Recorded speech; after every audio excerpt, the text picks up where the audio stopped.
ओम शांति। आज 15 जुलाई 1973 के अव्यक्त महावाक्य हैं। टाइटल है लगाव और स्वभाव के बदलने से विश्व परिवर्तन।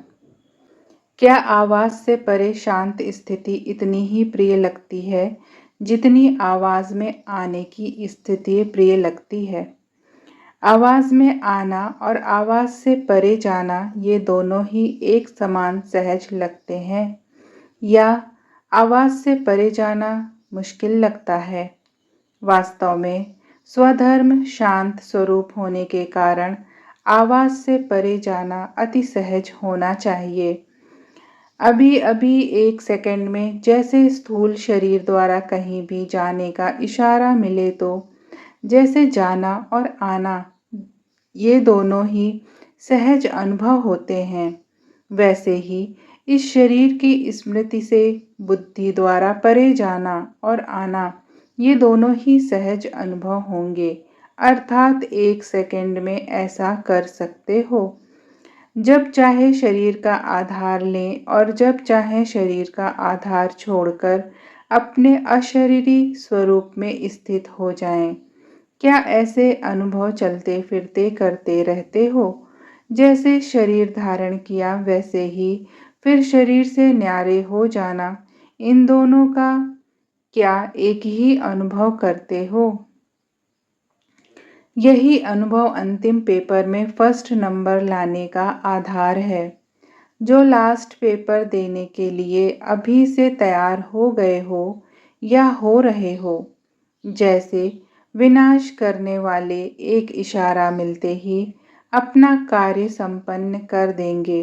अर्थात विनाशकारी आत्माएं इतनी एवर रेडी हैं कि एक सेकंड के इशारे से अपना कार्य अभी भी प्रारंभ कर सकती हैं।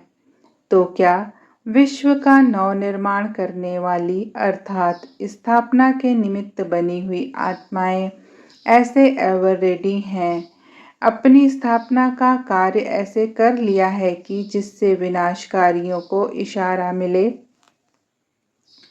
जैसे यादव सेना ने फुल फोर्स से तैयारी की हुई है, क्या वैसे ही पांडव सेना भी अपनी सर्व तैयारियां कर समय का इंतजार कर रही हैं? ऐसे एवर रेडी हो जैसे लाइट हाउस और पावर हाउस एक सेकंड के स्विच ऑन करने से चारों ओर लाइट व माइट फैला देते हैं। क्या ऐसे ही पांडव सेना एक सेकंड के डायरेक्शन प्रमाण लाइट हाउस और माइट हाउस बन सर्व आत्माओं को लाइट और माइट का वरदान दे सकती हैं? जैसे स्थूल नजर एक सेकंड में एक स्थान पर बैठे चारों ओर देखती है, क्या ऐसे ही तीसरे नेत्र द्वारा एक सेकंड में आप चारों ओर न सिर्फ भारत के लेकिन सारे विश्व की आत्माओं को नजर से निहाल कर सकते हो? जैसे सरल और सहज रीति से स्थूल नेत्र द्वारा नजर फैला सकते हो, क्या वैसे ही आप नजर से निहाल कर सकते हो? गायन भी है, एक सेकंड में तीसरा नेत्र खुलने से विनाश हो गया। विनाश के साथ स्थापना तो है ही, बाप के साथ साथ बच्चों का भी गायन है। क्या तीसरा नेत्र ऐसा पावरफुल है जो दूर तक नजर जा सके? ऐसे स्थूल नेत्र की नजर कमजोर होती है तो दूर तक नहीं देख सकती। क्या वैसे ही अपने तीसरे नेत्र की शक्ति देखते रहते हो? तीसरे नेत्र को शक्तिशाली बनाने के लिए केवल 2 शब्दों पर मुख्य अटेंशन चाहिए। तीसरे नेत्र में कमजोरी आने की भी वही 2 बातें हैं। वह कौन सी? स्थूल नजर के कमजोर होने का कारण क्या होता है? ब्रेन वर्क का ज्यादा होना। बातें तो वही हैं, लेकिन इन सभी बातों को 2 शब्दों के सार में लाने से अटेंशन रखना सहज हो जाता है। तो कमजोरी लाने के 2 शब्द हैं, एक लगाव, दूसरा पुराना स्वभाव। किसी को अपना पुराना स्वभाव कमजोर करता है और कोई को किसी प्रकार का भी लगाव कमजोर करता है। यह दो मुख्य कमजोरियां हैं। इसका विस्तार बहुत है। हर एक का कोई न कोई लगाव है और हर एक में नंबरवार परसेंटेज में अभी तक पुराना स्वभाव है। यदि यह स्वभाव और लगाव बदल जाए तो विश्व भी बदल जाए, क्योंकि जब विश्व के परिवर्तक स्वयं ही नहीं बदले हैं तो विश्व को कैसे बदल सकते हैं। अपने में चेक करो कि क्या किसी भी प्रकार का लगाव है, चाहे वह संकल्प के रूप में लगाव हो, चाहे संबंध के रूप में, चाहे संपर्क के रूप में, और चाहे अपनी कोई विशेषता की ही तरफ हो।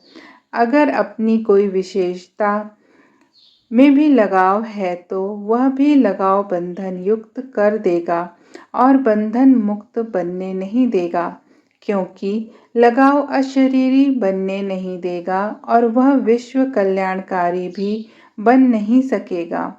जो अपने ही लगाव में फंसा हुआ है वह विश्व को मुक्ति व जीवन मुक्ति का वर्षा दिला ही कैसे सकता है। लगाव वाला कभी सर्वशक्ति संपन्न हो नहीं सकता। लगाव वाला धर्मराज की सजाओं से संपूर्ण मुक्त सलाम देने वाला नहीं बन सकता। लगाव वाले को सलाम भरना ही पड़ेगा और लगाव वाले संपूर्ण फर्स्ट जन्म का राज्य भाग्य पा न सके। इसी प्रकार पुराने स्वभाव वाले नए जीवन नए युग का संपूर्ण और सदा अनुभव नहीं कर पाते। हर आत्मा में भाई भाई का भाव न रखने से स्वभाव एक विघ्न बन जाता है। विस्तार को तो स्वयं भी जानते हो, लेकिन अभी क्या करना है। विस्तार को जीवन में समाकर बाप समान बन जाना है। ना कोई पुराना स्वभाव हो और ना कोई लगाव हो, जबकि तन मन और धन सभी बाप को समर्पण कर दिया तो देने के बाद फिर मेरा विचार, मेरी समझ और मेरा स्वभाव यह शब्द ही कहाँ से आया। क्या मेरा अभी तक है या मेरा सो तेरा हो गया। जब कहा मेरा सो तेरा तो मेरा मन समाप्त हो गया ना। मन और तन बाप की अमानत है, आपकी तो नहीं है ना। मेरा मन चंचल है यह कहना कहाँ से आया। क्या अभी तक मेरापन नहीं छूटा। मेरापन किसमें होता है, बंदर में। वह खुद मर जाएगा लेकिन उसका मेरापन नहीं मरेगा। इसलिए चित्रकारों ने महावीर को भी पूंछ की निशानी दे दी है महावीर लेकिन पूंछ जरूर है। तो यह पूंछ कौन सी है, लगाओ और स्वभाव की। जब तक इस पूंछ को आग नहीं लगाई है तब तक लंका को आग नहीं लग सकती। तो विनाश की वार्निंग की सहज निशानी कौन सी हुई। इसी पूंछ को आग लगानी है। जब सभी महावीरों की लगन की आग लग जाएगी तो क्या यह पुराना विश्व रहेगा। इसलिए अब सभी प्रकार के लगाव और स्वभाव को समाप्त करो। जैसे विनाशकारी आत्माएं विनाश के लिए तड़पती हैं, क्या ऐसे ही आप स्थापना वाले विश्व कल्याण के लिए तड़पते हो। ऐसी सेल्फ सर्विस और विश्व की सर्विस, इन दोनों के लिए नए नए इन्वेंशन निकालते हो। जैसे वह लोग अभी इन्वेंशन कर रहे हैं कि ऐसे पावरफुल यंत्र बनाएं जो विनाश सहज और शीघ्र हो जाए। तो क्या ऐसे आप महावीर साइलेंस की शक्ति के इन्वेंटर ऐसा प्लान बना रहे हो कि जो सारे विश्व को परिवर्तन होने में अथवा उसे मुक्ति और जीवन मुक्ति का वर्षा लेने में सिर्फ 1 सेकंड ही लगे और सहज भी हो जाए। तो ऐसी रिफाइन इन्वेंशन से 1 सेकंड में नज़र से निहाल, 1 सेकंड में दुखी से सुखी, निर्बल से बलवान और अशांति से शांति का अनुभव करा सको। क्या ऐसे रिफाइन रूहानी शस्त्र और युक्तियां सोचते हो कि 1 सेकंड में उनका तड़पना बंद हो जाए। जैसे बम द्वारा 1 सेकंड में मर जाएं, वैसे 1 सेकंड में उनको वरदान महादान दे सको। क्या ऐसे महादानी और ऐसे वरदानी बने हो? क्या सर्व की मनोकामनाएं पूरी करने वाली कामधेनु बने हो? अभी तक स्वयं में कोई कामना तो नहीं रही हुई है ना?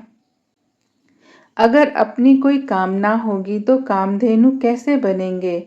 मेरा नाम हो और मेरी शान हो, यह कामना भी नहीं हो।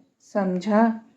ऐसे 1 सेकंड में तीसरे नेत्र द्वारा विश्व को नज़र से निहाल करने वाले, 1 सेकंड में अशांति और दुख से पार ले जाने वाले, लगाव और स्वभाव से अतीत कर्मातीत स्थिति में स्थित होने वाले, मुक्ति और जीवन मुक्ति के वर्षे के प्राप्ति के जीवन में सदा रहने वाले मुक्त और जीवन मुक्त आत्माओं को बाप दादा का याद प्यार और नमस्ते।